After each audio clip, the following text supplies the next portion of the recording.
guy to talk about that, isn't he? Most parents, oh God, you're such a guest, the former Democratic congressional candidate Brianna Wu, who is also a trans woman. Brianna, welcome to Uncensored. Yeah. I can't think of anyone better qualified, given you're the only trans member of the panel now, to respond to what our two liberal friends are saying. I'll be trans if you'll give me a chance to talk. You've had so many shows. There's something actually there. There's something there, Dave. It's always some gay person that's talking on our behalf. So I'm really excited today to talk about how everyone here is wrong. Dave. Hey everyone, today we're diving into a fiery debate that recently aired on Piers Morgan Uncensored. This panel brought together progressive voices like David Pakman and Brianna Wu, and conservative figures like Dave Rubin and Ben Ferguson, to tackle issues ranging from trans rights to the so-called woke culture. As you'd expect, things got very heated, with moments of sharp exchanges, personal jabs, and some unexpected alliances. Let's dive into it. David, I love your show. I consider you a friend. I can't be wrong. You and the Democrats are completely wrong about what trans people need. We don't need you advocating for, trans vaginoplasties in prison. We need to retreat back to the basics of what we need, which is HRT and healthcare. And the problem is the Democrats have been captured by this fringe left. They've redefined what trans means to all this non-binary nonsense and all this stuff that has nothing to do with how we got our rights in the first place. Ben, you can appreciate this. I was the first trans person to ever transition at Ole Miss, our alma mater.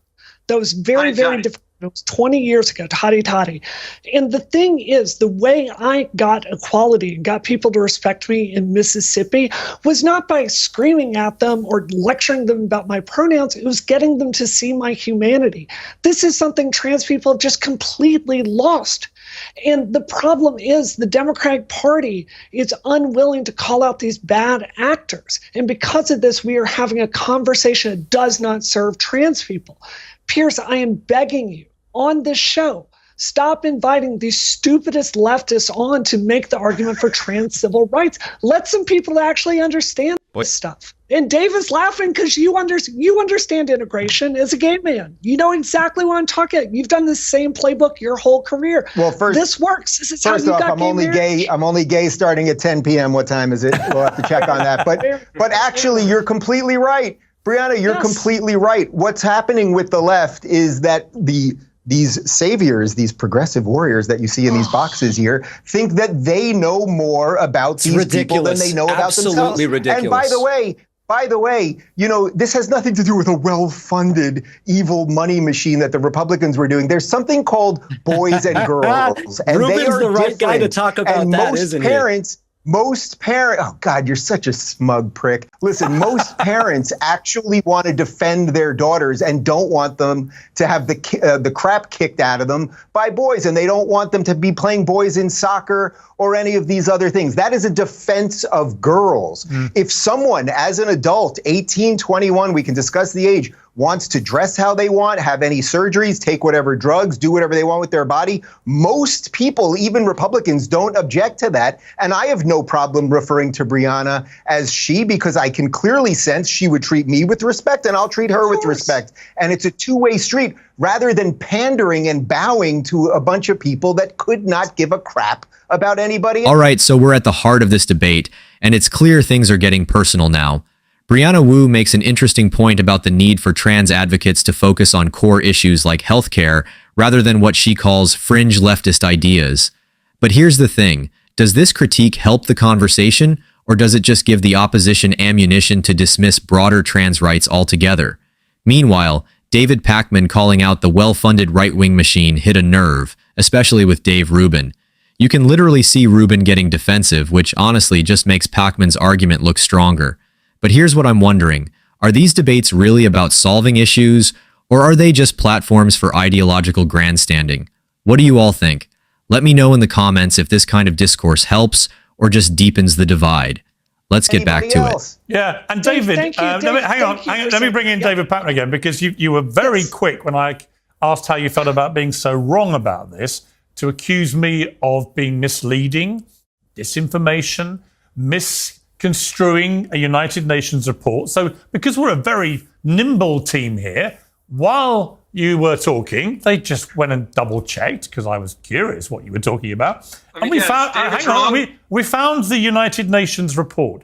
And it's not a footnote, as you said, it's page 5 of the report. It says, and I quote, the United Nations says nearly 900 biological females have fallen short of the podium because they were beaten out by trans athletes. The findings were compiled by the UN's Rapporteur on Violence Against Women, entitled Violence Against Women and Girls in Sport. The report said more than 600 athletes didn't medal in more than 400 competitions in 29 different sports, totaling over 890 medals. The replacement of the female sports category with a mixed-sex category has resulted in an increasing number of female athletes losing opportunities, including medals, when competing against males, the report said. So, David, again, would you like to now apologise for being not only wrong about this being an election issue, but being wrong about your correction when I asked you if you were sorry for being wrong? Look at the underlying source, Piers. I have it printed out. You said it was a in the other room. It wasn't a footnote. Look at the underlying source. It's page now, 5. I do want to say one thing about this. I actually agree with a lot of what Brianna and what Dave Rubin said. I actually agree with it.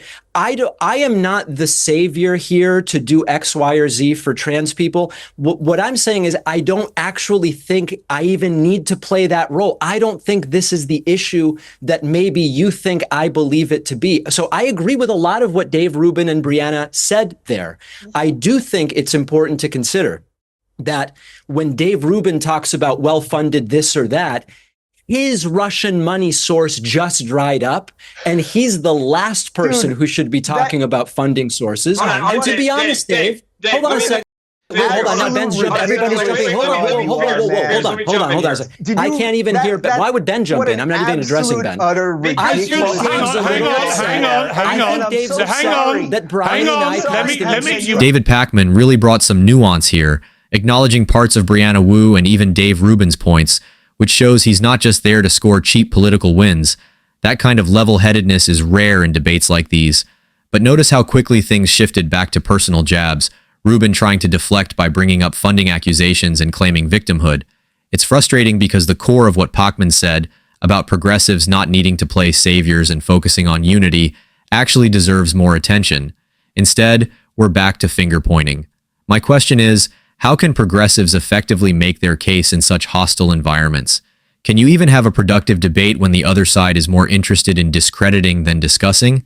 Let me know your thoughts in the comments because this moment really highlights the challenges of public discourse. Let's get back to the video. You made a very direct charge against Dave Rubin. Let Dave Rubin reply to that. Because no one believes your BS anymore. Jesus Christ, these people are so pathetic. They've been indicted, Rubin. The Tenet Media people were indicted. I got indicted? He was not indicted. And it said in the report, if you weren't a smug prick, to quote him earlier. I didn't say Rubin was indicted. I just said the money dried up. Dave Rubin and the others involved did not know about it. And this is why people think you're kind of a jackass. Yes, this is why everyone hates progressives. Putting words in my mouth. This is the reason why you read the report. And by the way, Pakman, if this happened to you, and in the report it said you were unaware, if it said that you were unaware, I would defend you because I don't think you indict people for things. I'm defending Dave. Says in the indictment, in the indictment, I'm defending they had no knowledge of the money where it was coming from. So don't be a jackass. I'm defending Dave on that note, but the money dried up. Pakman, you're being a tool, man. You are no real Pakman, which I'm quite good at. You know, there's a reason, Piers. There's a reason that everyone hates progressives, and the reason that everyone hates progressives, it's not just that they're wrong about all of the issues and they will lie and their only real goal is power. It's because they're also smug elitists. And Pakman, I did online the other day, you were crying because your audience is purging you and you're running out of subscribers and you're in a doom loop and the reason is no one gives, Piers, pardon me, a shit about this woke bullshit anymore. We've had it, and now you guys can sit back and be quiet. You want to talk about people being paid for their ideas? Just let me address this. It's you people who have had the entire cultural machine for 20 years. You've had all of entertainment. You have had all of Hollywood. You have had all of music. You've had all your P. Diddy parties and Epstein and everything else. And now enough of us have had it. So crawl back into your little irrelevant cave. It's time, bro. Can I address any of that, Piers? Is that allowed? Sure. Okay. It is absolutely true that in the 48 hours after the election, a lot of very upset leftists started pulling back from political content. I was hit by it. No, not from political content, from your political content. I have to be able to talk about them about everything. I have to be able to talk. I have to be able to get a word in. Unless you just want Dave Rubin to talk. Let me know, Piers. I love hearing Dave Rubin talk. I would prefer that. Thank you, Piers. No, if there's no rebuttal allowed, then I won't rebut. You've probably done most of the talking so far, so why don't you do a bit more talking? I'll say this and then I'll be quiet the rest of the show. Because Brian hasn't said anything for ages. I want to bring him in. Theme, I want Brian to win. That completely reversed. I do think that it must be that Dave is upset that Brian and I have surpassed him in viewership and subscribers. Because if you just look at the numbers, it lasted 48 hours. They all came back. I don't even know who this other guy is. And there you have it. This debate had everything. Valid points, personal jabs, and some serious ideological clashes. At the end of the day, I think the real question is whether debates like this actually move us closer to solutions or just fuel the division further. David Pakman's calm approach stood out, but the constant interruptions and personal attacks from the other side made it clear how hard it is to have productive conversations in these settings. What do you all think? Was this debate insightful, or just another example of people talking past each other? Let me know your thoughts in the comments. I'd love to hear your take. And if you enjoyed this breakdown and want more content like this, don't forget to hit that like button and subscribe to the channel. Thanks for watching, and I'll see you in the next one.